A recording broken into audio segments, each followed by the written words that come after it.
Well here. Hello, everybody. Welcome back. Thank you for joining me. I'm excited. So today's topic, we've been talking a lot about costs and the financial side of development, but I decided that today we were talking about another important topic, which is logistics in development. You know, keeping accountability and basically the whole fit and pattern making process. And how does technical designers and designers like yourselves will be working together so we can get your product out there. Okay, so while everybody is still joining, I'm gonna go ahead. I'm sorry, I'm looking at two different cameras here. So you're gonna see me looking up and down. I'm gonna go ahead and introduce myself. And after that intro, we will be jumping in what this is going to be all about. So, hi, and thank you for joining me. My name is Nicole, and I'm a designer specializing in technical design and pattern making. And my business is partnering with the Makers Row and the embark.live platform, which is an online community that connects entrepreneurs and small businesses to business category experts. I pinned the link below, so you can get connected to the Embark Live as well as reach out to me at Makers Row.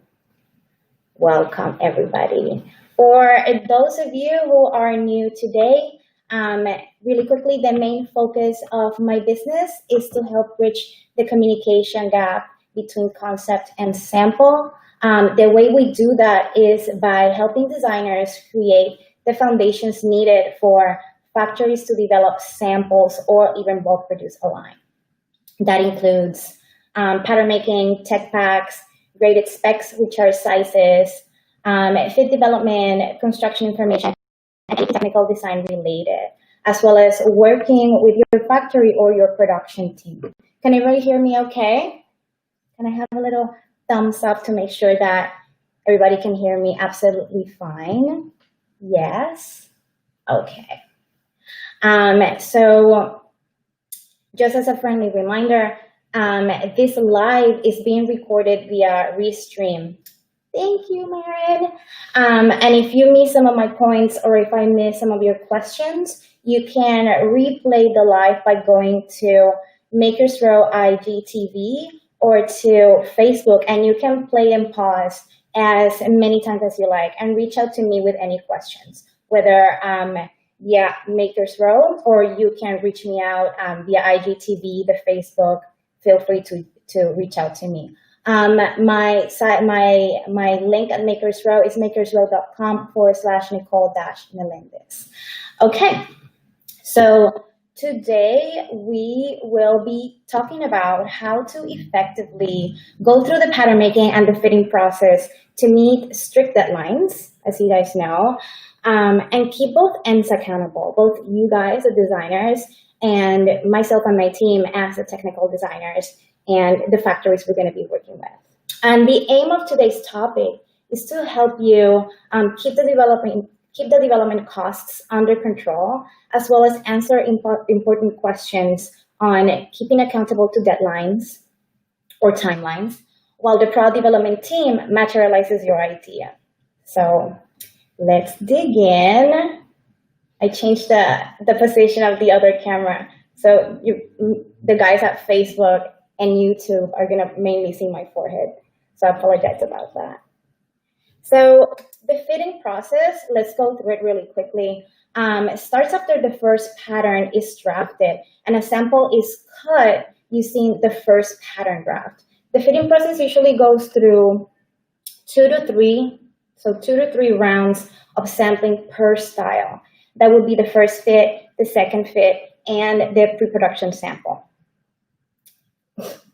Now, a good technical designer, and I feel like I've said this before, but it's worth repeating, will aim to go from the first fit to upgrading the second fit to a pre-production sample or you might hear that people call it PPS.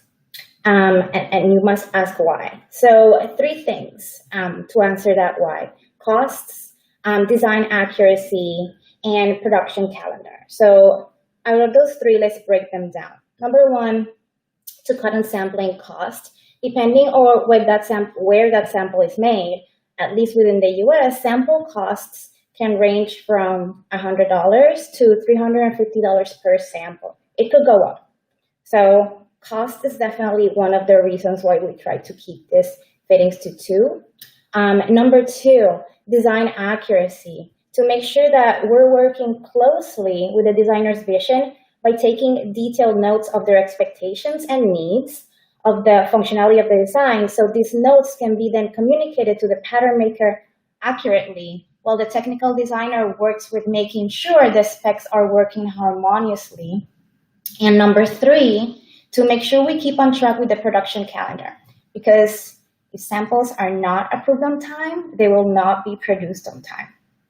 We need to manage timelines for when the samples need to be in for fitting, schedule when the fittings need to be conducted, and manage when the comments need to be at the pattern maker to have enough time to then turn around the pattern with changes to make a new fit sample. So it's all those things happening at the same time, and we need to make sure that we're taking those off and on calendar. Getting everything accurately and precise, but as quickly as possible. So the whole fit process should take no more than 6 to 8 weeks from the first fit to the pre-production sample. But the technical designer needs to make sure that he or she is touching base with the production team calendar. So it's very important that that communication, that sync happens. So usually I would stop for questions. Ciao, Robbie. Thank you for joining. I just want to make sure that if you guys have any questions, I can answer them as I go, as I'm explaining. But I see we don't have any at the moment. Let me touch here. No. Okay, so let's get back to fitting. What we're looking for is the accuracy and the balance of the pattern drafted using the fit model specs in the size that we will be sampling. So how does this first fit will look like? First we spec, so how is it gonna transpire in a way? So first what we do is that we spec the sample by laying it flat to corroborate the specs in the original pattern versus the ones in the zone sample. So differences are going to happen or could happen. So we need to see if it's a pattern issue or if it's going to be a sample issue. But we need to make sure that we spec that sample before it's placed on the model. Next, we place a sample on the model, and then we analyze how the sample is falling on her. We need the designer's input in this because my job is to apply my technical knowledge for the style to look how the designer wants. But if there's any pulling of the fabric, we will need to make strategic cuts to release that tension. So I need your input as well as my technical design knowledge and how are we going to solve this. So it's a team effort, basically.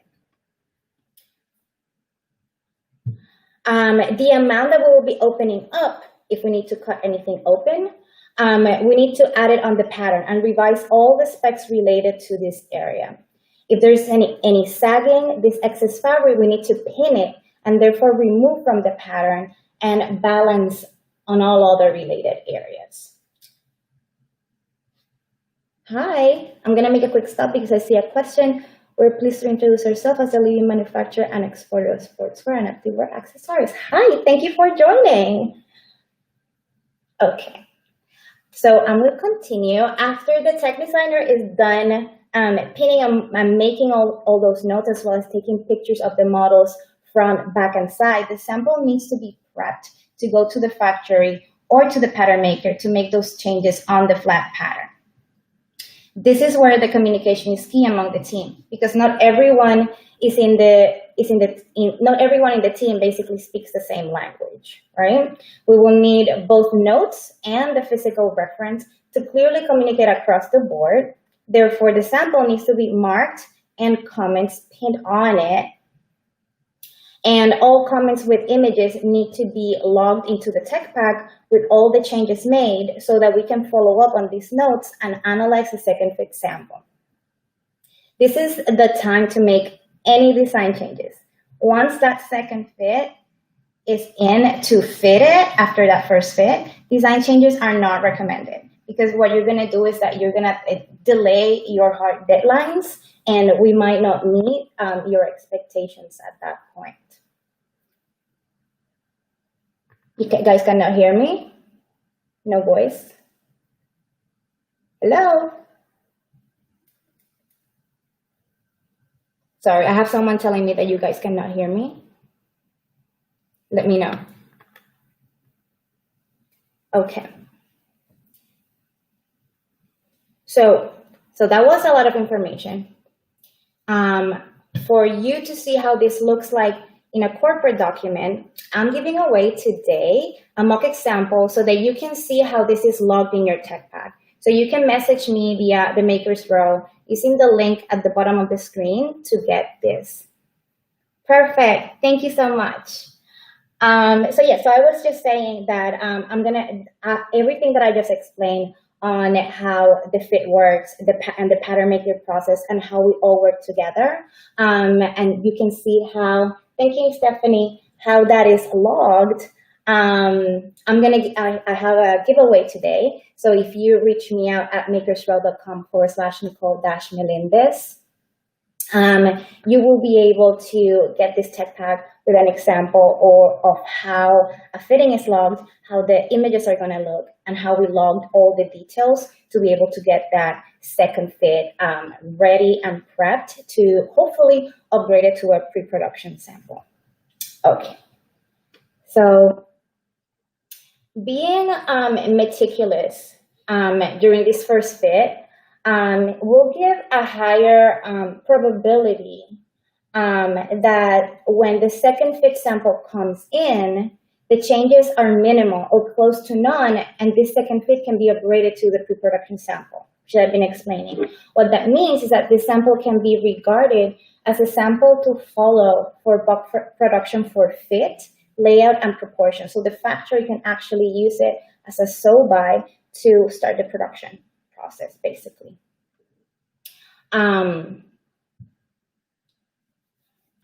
That's it. Everything that you will be producing will be a reflection of how this fit sample looks like. It is important that before we approve anything for production, the second fit sample changes are made to the pattern before it gets digitized and graded. You don't wanna go through the expense of digitizing and grading if the fit is not approved. I do not recommend it, because if not, you're gonna have like little expenses that are just unnecessary. And then this pattern should follow approved graded specs of the sample size as per second fit comments. That is, if we are upgrading this to a pre-production sample. It is important to understand that while all this is happening, the technical designer is in constant communication with the designer to make sure the vision is maintained with the production manager to make sure that the deadlines are met. So I am going to jump into questions now. Hi, Fashion Brand. Yes. Contact you directly to the inbox. I think it's best if you reach out to me at makersrow.com/Nicole Melendez. Let me see if you guys have any questions, because that was my spiel. Okay. So what I am going to do,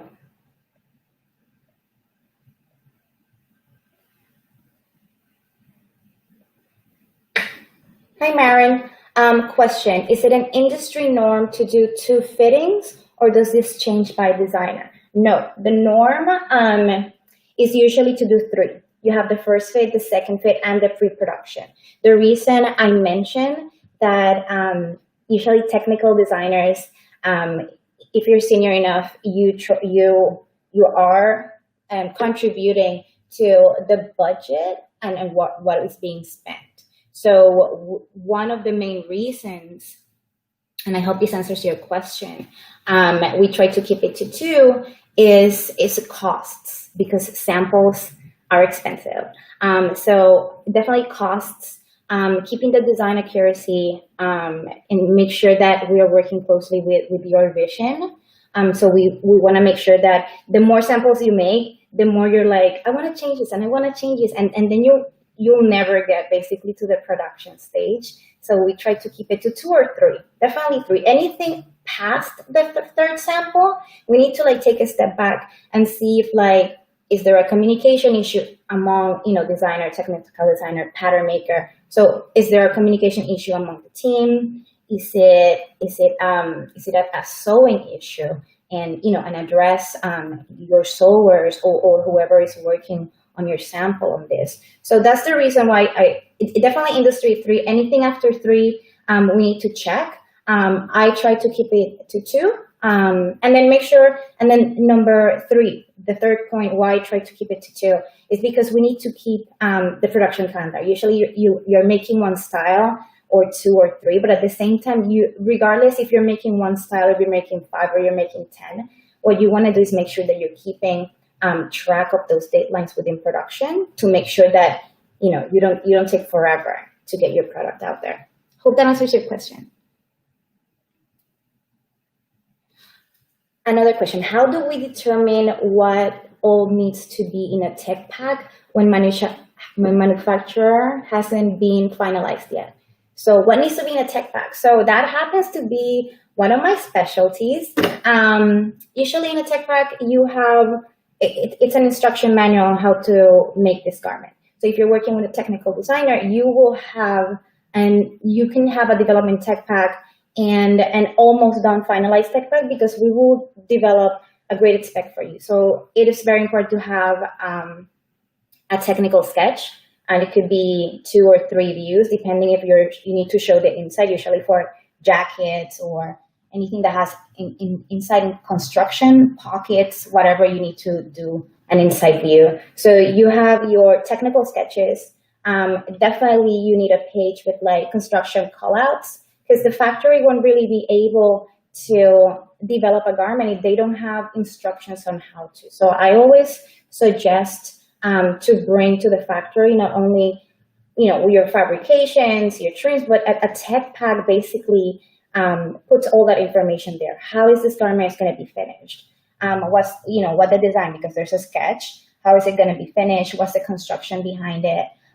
There's going to be a development spec, which specs already. In our tech pack, we include also the cutter's must.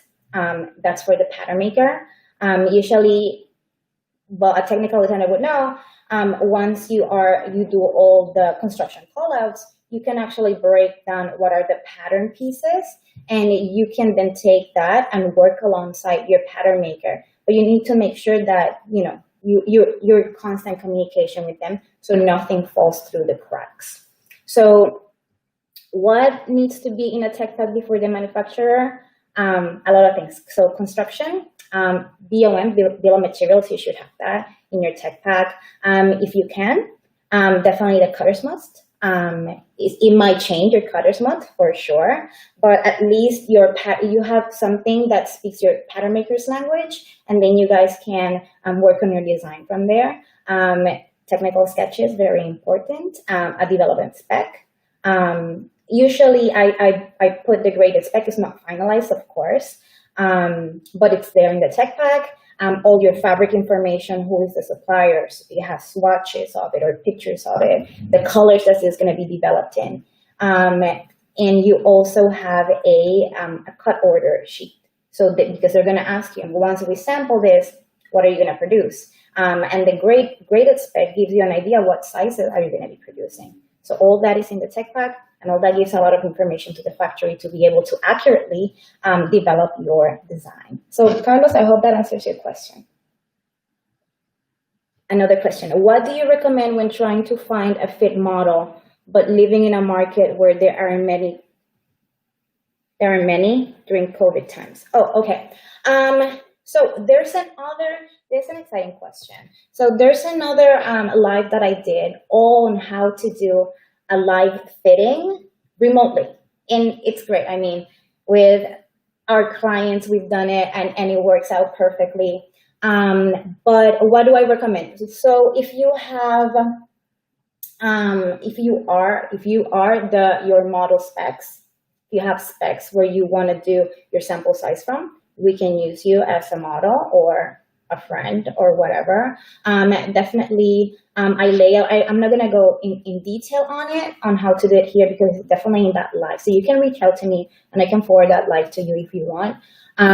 Because we laid out all the materials we need to have, how you and I are going to be, doing this live fitting together, what you need and how to get that model. But basically, you can use it yourself if you cannot get an agency to do this. So hope that answers your question. You're very welcome. Okay, so if there are not, I don't see any other questions pop here.